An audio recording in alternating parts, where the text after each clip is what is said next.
it's something that the space community is fascinated by. It is, in essence, kind of a scaled-down version of what the space shuttle was, in the sense that it's a reusable winged craft.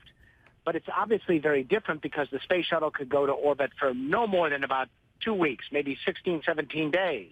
A 2-year mission is extraordinary. Clearly, it has some capability for solar power. Clearly, you don't have to worry about supporting human beings, so that changes the equation on keeping something aloft for so long. The big question is, what is it doing up there?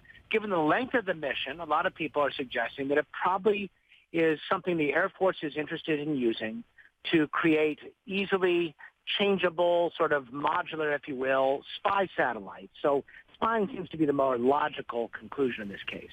Spying on things in space or spying on things on Earth, do you think?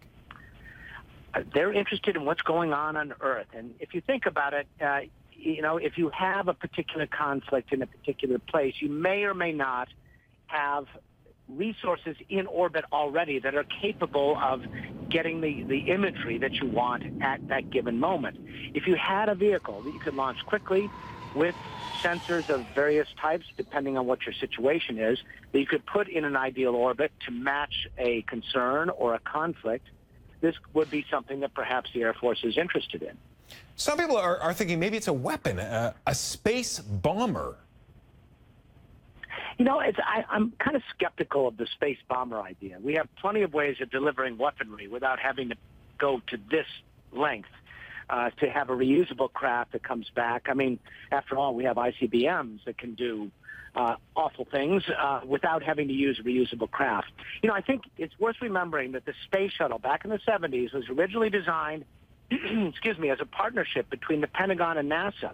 And the Pentagon wanted it to easily put satellites in orbit, spy satellites primarily.